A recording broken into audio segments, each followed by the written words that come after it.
Hey everyone, and welcome back to my channel. Today I wanted to do a bit of a different video because I saw two channels doing something similar.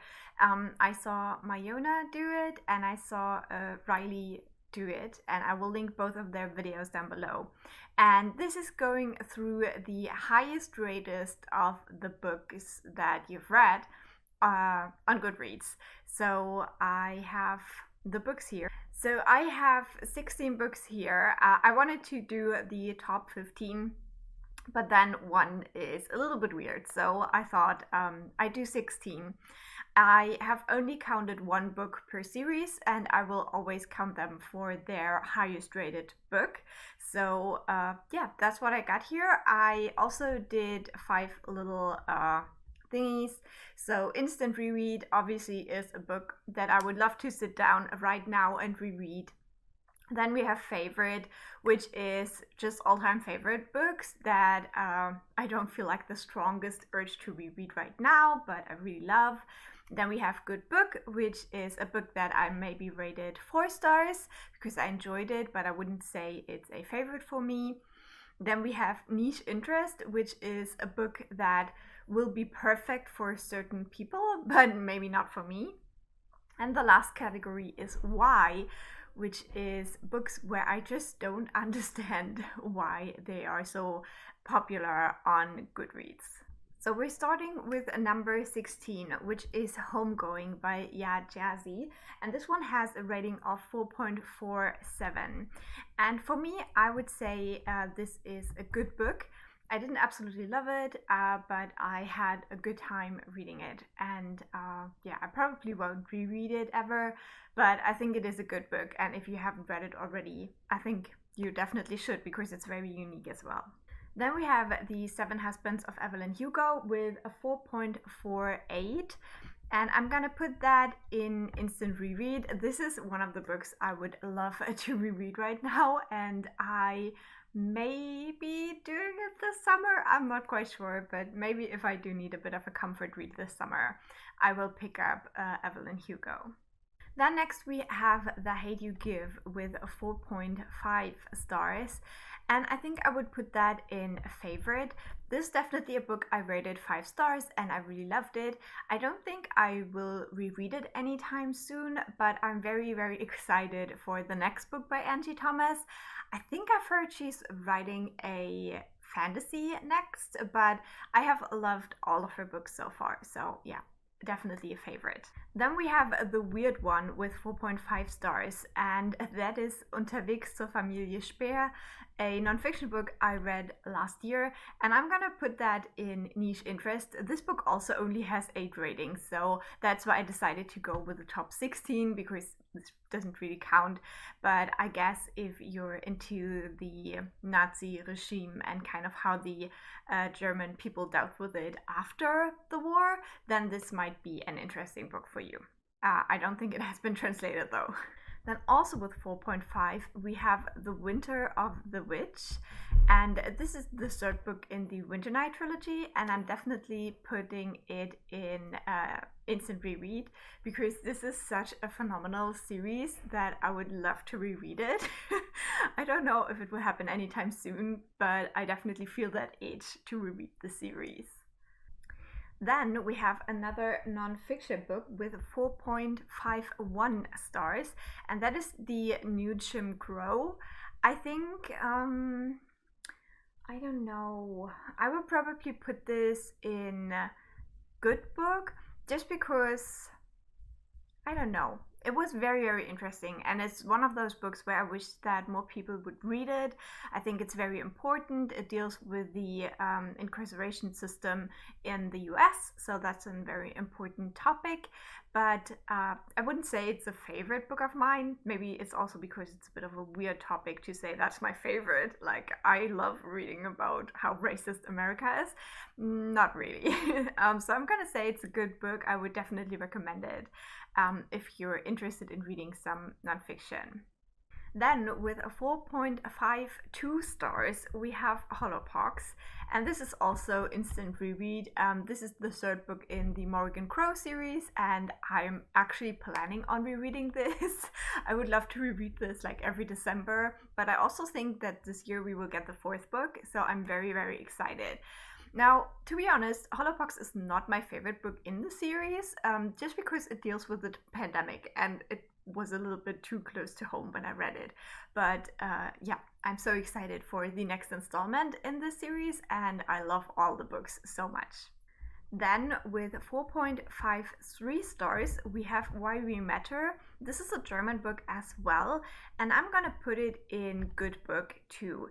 I think that this is again a very interesting book. It deals with the need to stop racism, stop sexism, and all of the oppressive kind of systems that we have. And I really like the focus of this book, that it doesn't only deal with one of those things, but actually tried to show how they're all interconnected, and how stuff like colonialism and the patriarchy and capitalism, they're all kind of connected to each other, and if we want to stop oppression, we have to stop it all together. We can't just be like, we want to stop sexism, but racism is fine. That doesn't work. It's one big system that we have to change. So I really like that about the book, but I thought it was a bit lacking in the actual resolutions part. So what can we do to do that? The book didn't really answer that well. So again, I would say a good book, an important book, but not one of my favorites. And then we have Storm of Swords. This one has a 4.54 rating. And I have a hard time with this book because I think I would probably put it... This is hard.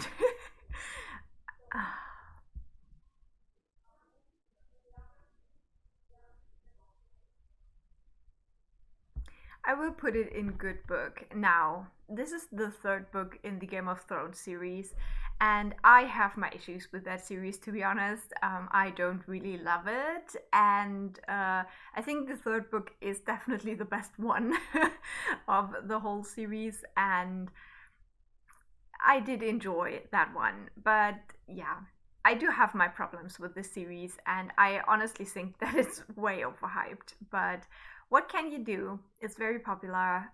It's not my jam, so yeah.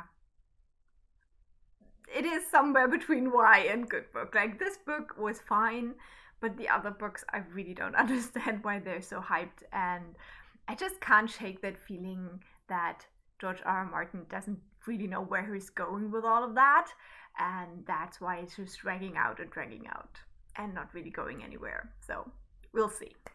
Then, with 4.55 stars, we have The Return of the King, and I would put it in favorite. I have just reread the series, so I don't feel the strongest urge to pick them back up right now, but this is one of my all-time favorite series. I absolutely love The Lord of the Rings. It is the series that made me a fantasy reader. I read them when I was around 12, 13, and after that it was when the movies came out, and all of these authors would bring out books about orcs and about dwarves and about magicians, and I would eat that shit up. I was so obsessed, and so yeah, The Lord of the Rings is my favorite, like the favorite series of all time. But yeah, as I said, I just reread it, so I don't feel like the biggest urge to start right at the beginning again. Also, with 4.55 stars, we have Mouse. This is the only graphic novel, and this one is also difficult. I think I will put this one in good book. It could be a favorite, but I don't think it is quite there for me. I really enjoyed this. Now, this is a graphic novel that is set during the Second World War in Germany, and it deals with... No, not in Germany. I think I'm lying. I think it's set in Poland. And then, yeah. But basically, what this is the author kind of interviewing his father about the Second World War and what happened to their family because they were Jewish. And then we get kind of the family history in this graphic novel. And the Jewish people are portrayed as mice and the Nazis as cats. And I think the Polish people as pigs, if I remember correctly. And it just shows what horrible things happened. And I really enjoyed it. I think it is definitely a very, very important graphic novel. What I also really enjoyed about this is that the author is very, very honest, and he portrays the flaws of his father as well. So that was really good. I really, really liked that about the book. Then, with 4.61 stars, we have Crooked Kingdom. And this one for me is also just a good book, to be honest. I did enjoy the duology. This is the duology in the Grishaverse, and I really, really liked it. But it was just good for me. It's not my favorite. My favorite is definitely the Nikolai duology. So Rule of Wolves and King of Scars. That's where my heart lies, and I love these books so much. But Crooked Kingdom was good. I think that the ending definitely broke my heart. So it's solid, it's good. I would love to see more from these characters, which we got hinted at a little bit. So we'll see about that. But yeah, it was good. I liked it. Then with 4.62 stars, we have the Deathly Hallows. And I think this is the book that I will put into the why category.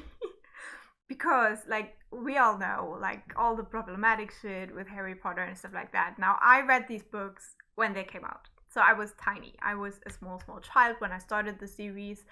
And I did enjoy most of it. Now, my favorite books of the series are the third book and the fifth book, because Sirius is in them.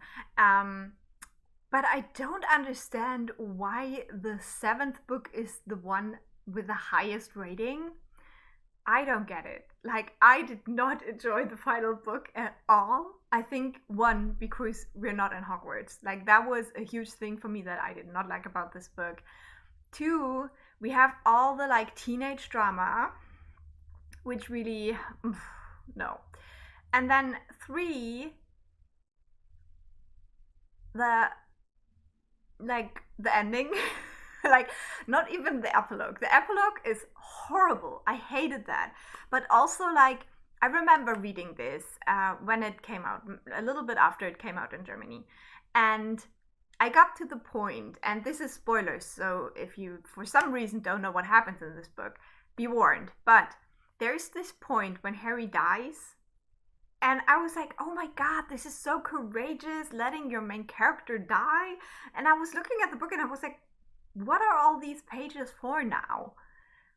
And then he doesn't die.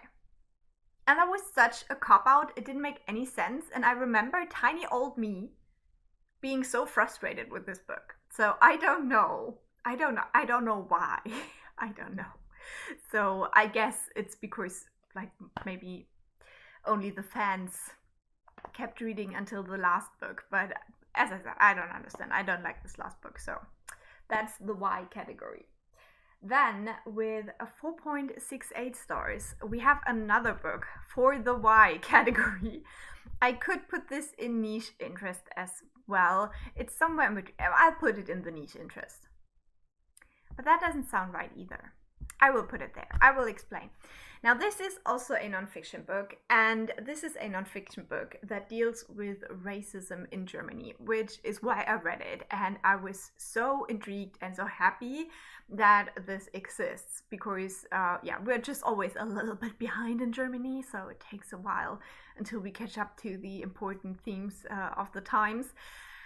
But why I did not like this book, and why I think I just really don't understand why it's so highly rated, is that this is a psychological study. So it is very scientific, and I'm a sociologist, and I don't really vibe with all the psychological stuff that well, because it's just very different perspectives, especially when it comes to like societal problems. Like I would say racism is a societal problem, and it has, you know, societal roots, and it should be changed on a societal level.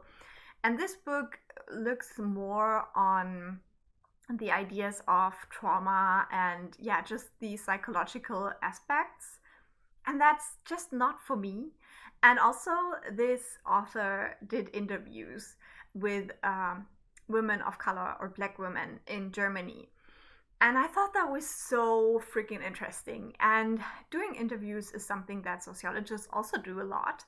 But we have a very different approach on how we present the results of these interviews.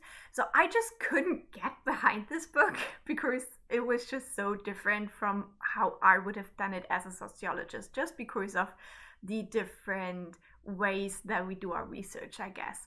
And so, yeah, I think it's just very interesting that this book has such high ratings, even though for me, it is a very, very scientific and very, just niche approach on the topic. But yeah, maybe people are just so happy that a book about racism in Germany exists that they rate it highly. I don't know. Unfortunately, it wasn't for me.